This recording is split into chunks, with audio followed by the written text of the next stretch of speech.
Pag-ibig, isang salita, ngunit nilalamay matalinghaga. Kung sa ibig sabihin ay mahirap intindihin, sapagkat ito ay puno ng misteryo na mahirap maipaliwanag. Paano ka ba magmahal? Ito ba'y malalim? Ito ba'y mapusok, mapaglaro o seryoso? Ikaw ba yung tipo ng tao na gagawin ng lahat para sa pag-ibig? Miss Ange, ako po ulit ito, si Lilet. Sumulat ako para ibahagi ulit sa inyong programa sa oras ng katatakutan, ang isang karanasan tungkol sa pag-ibig. Isang taong kayang gawin ng lahat kahit kasamaan. Mapasa kanya lang ang minamahal. Taong 1990s, nasa edad 21 na ako. Sa mga panahong ito ay may sarili na rin akong pamilya. Pero sumasama pa rin ako sa aking nanay na isang albularyo. Sa kanyang mga lakad sa panggagamot, kung inyo pong maalala ng ating mga listener, sa aking unang kwento ay malalaman nilang isang kilalang albularyo si nanay na kahit saang lugar ay nakakarating kami. Dinadala kasi siya ng kanyang mga nagiging pasyente sa mga lugar nila. Pasyente po ang tawag ni nanay sa kanyang mga nagagamot at lumalapit para humingi ng tulong o kahit kukonsulta lang. May isang naging pasyente si nanay noon na kapitbahay namin. Tawagin natin siyang Malu. Napagaling din siya ni nanay at kalaunan ay naging regular siyang pasyente. Kapag may nararamdaman siyang hindi kayang gamutin ng doktor, ay kay nanay siya lumalapit. Isang araw, pumunta ulit si Malu para ihingi ng tulong ang kanyang kapatid na nasa probinsya. Nabalitaan daw niya kasi na may nangyayaring hindi maganda ayon sa kanilang mga magulang. Hindi nila alam ang gagawin. Basta napansin na lang nila na nagwawala ito at tumutulo ang laway at minsan pa nga nagbabago ang itsura. Kapag nagwawala, hindi nila kayang kontrolin ang lakas nito, kaya naman naisipan nilang itali. Miss Ange, hindi naman po nag-atubiling tumulong si nanay. Agad po naming ginawa ang unang hakbang, ang singsing. Sa pamamagitan ng singsing at sa basong may lamang kalahating tubig at sa tulong na rin ng kanyang mga gabay, nalaman namin na hindi pangkaraniwan ang nangyayari sa kanyang kapatid. Sinabi ni nanay na, "Dalhin mo ako sa inyong lugar. Gusto kong makita ng personal ang iyong kapatid. Nasa panganib siya at kailangan nating magmadali bago pa mahuli ang lahat." Kaya kinabukasan ay agad kaming nagbiyahe patungo sa kanilang probinsya. Parting Mindanao pa rin naman iyon, Miss Ange. At sa sobrang layo ay ginabi po kami ng dating. Sa pagkakatanda ko, mga 7:00 na po iyon ng gabi. Pagdating doon ay sinalubong kami ng kanyang mga magulang at kaanak. Lahat sila ay saksi sa nangyari sa babae. Ilang araw nang ganon ang sitwasyon at natakot na sila. Pinapasok kami ni Malu sa kanilang bahay at doon ay nakausap ni nanay ang kanilang magulang. Naiiyak nilang ipaniliwanag sa amin ang nangyayari kay Elsa. Tawagin nating Elsa ang babae. Tinanong ni nanay kung bakit siya nagkaganyan. Sagot naman ng mama ni Malu na basta isang hapon, pag uwi niya galing eskwelahan ay Nagreklamo siyang masakitan tiyan niya. May bit-bit siyang isang palamig. Hindi niya daw niya kaya ang sakit, kaya ayun, hinimatay. Paggising niya, ganyan na siya. Tumangu-tango lang si Nanay Miss Ange, sabay humarap sa amin. At maya-maya pa ay nagsabing, "Gusto ko siyang makita. Maari ba?" Agad naman pong tumugon ang mama ni Malu. Pumunta kami lahat sa kwarto ni Elsa. Pagbukas ng pinto ay bumungad ang mukha ni Elsa na galit na nakatingin sa amin. Nakaupo siya noon sa papag, nakatali ang kamay at paa. Nagsimula itong magwala nung makita si Nanay. Galit na para bang gustong sunggaban ang albularyo. Lumapit si Nanay at sinabing, "Diyan lang kayo. Huwag na kayong lalapit. Ako nang bahala sa kanya." Pagkalapit niya kay Elsa ay agad niyang kinuha sa kanyang bag ang isang langis. Kumukulo ito. Pinakita niya sa amin ang hawak niyang bote. Napamaang na lang kaming lahat sa nakita. Kumpirmadong hinawaan siya ng pagkaaswang. Ang sabi ni Nanay, "Kalma ka lang, iha. Tutulungan kita. Gagaling ka na ngayong gabi."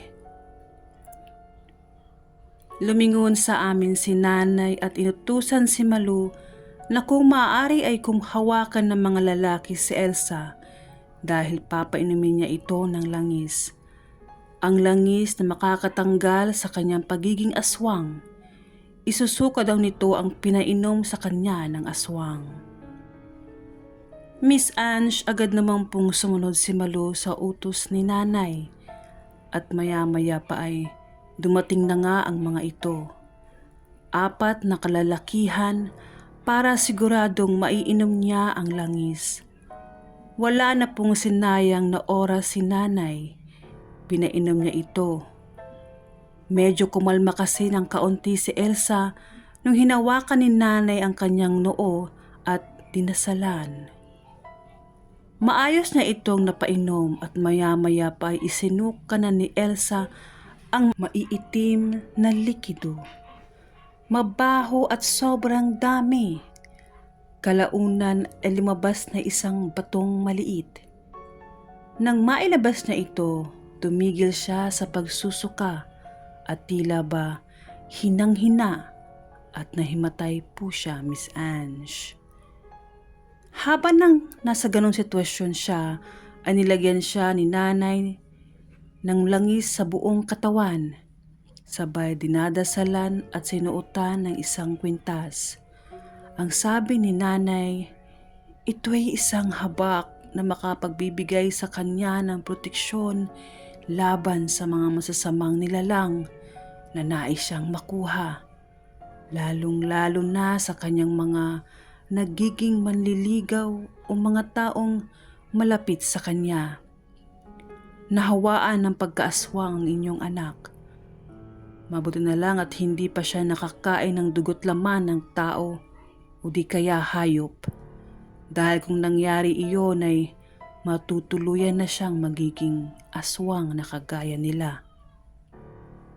Sa pamamagitan ng pag-inom ng palamig, doon nilagay ang orasyon at ang isang maliit na bato na nakikita ninyo ngayon. Kapag nakakain siya ng laman ay paniguradong magiging sisiw na ito at mahirap nang tanggalin.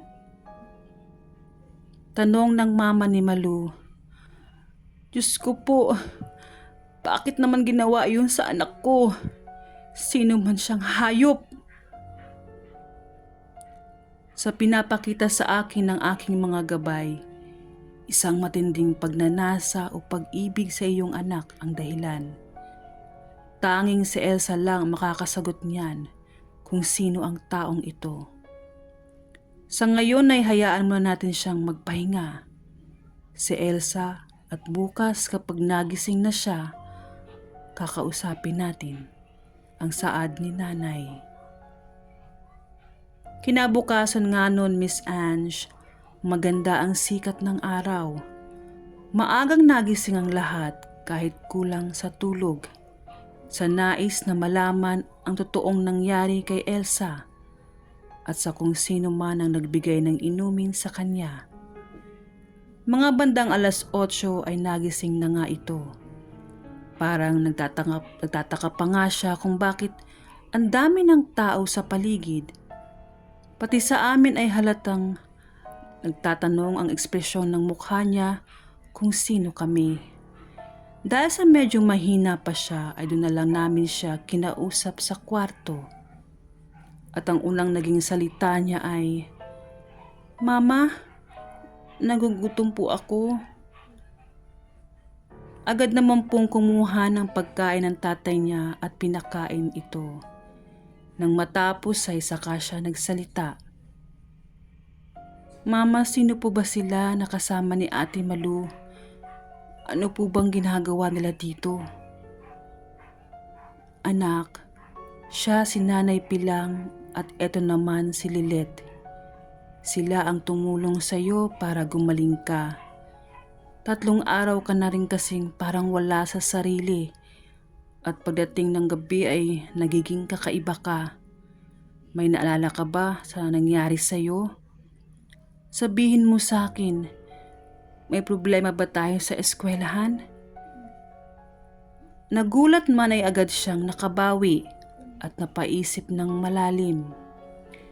Sabi niya, "Ang naaalala ko, lumapit sa akin si Lando.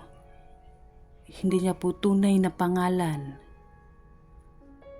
At inabutan ako ng isang palamig. Libre niya daw iyon kasi nanalo siya sa pustahan. Masugid ko po siyang manliligaw. Ilang beses ko na siyang sinabihan na wala akong gusto sa'yo o kahit kanino man sa aking mga manliligaw. Dahil gusto ko munang makatapos ng pag-aaral. Pero sabi niya, wag ko daw siyang pagbawalan na lumapit sa akin dahil mahal na mahal daw niya ako. Kahit ituring ko na lang muna daw siya bilang isang kaibigan.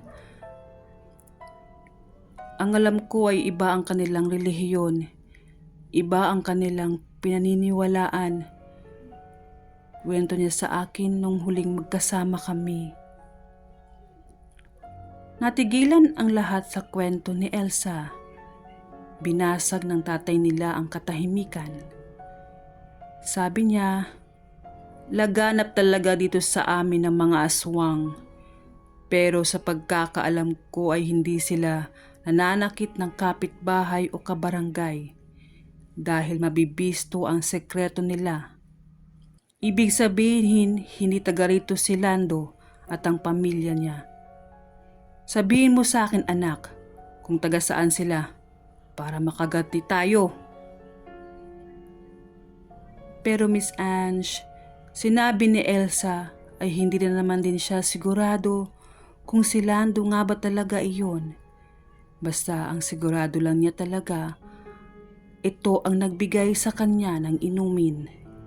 Kaya para walang gulo, mas pinili nilang manahimik na lang muna at magmasid dahil yun din ang payo ni nanay sa kanila. Samantala, Miss Ange, habang nasa ganong sitwasyon si Elsa, sa labas naman po ay maraming nakakakita sa isang taong lalaki na palagi daw nakapwesto sa madilim na lugar sa maraming puno. Lagi lang daw po itong nakamasid sa bahay nila Elsa. Kaya tuloy maraming nakapag-isip na iyon na nga si Lando o isa sa pamilya ni Lando na nagmamatsyag kung ano ang nangyayari sa babae. Ang sabi kasi ni nanay ay mababang uri naman sila ng mga aswang, pero malaking grupo sila ng mga kulto, kaya mahihirapan lang din silang makaganti.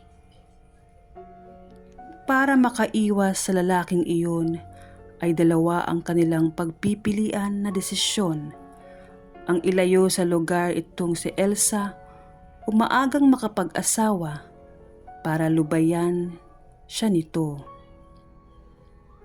Miss Ange, nung araw din pong iyon ay umuwi na kami. Pabalik na ng Davao dahil nasa maayos na rin naman po ang lahat. At sa totoo lang, talaga naman pong magandang dalaga si Elsa.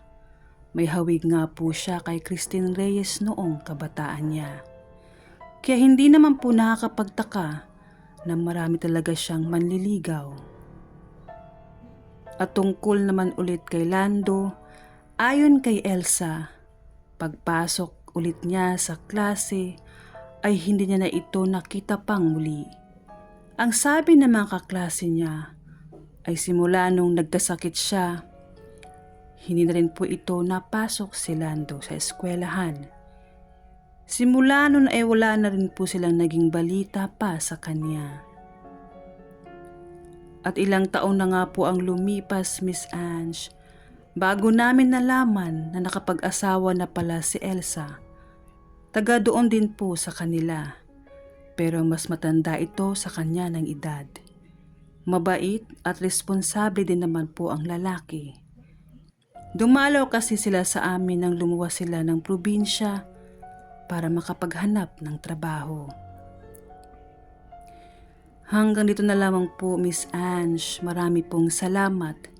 Huwag po kayong mag-alala at marami pang kasunod na kwento tungkol sa aking nanay na isang albularyo at ang kanyang mga panggagamot. Muli, ito po si Lilet. Maraming salamat.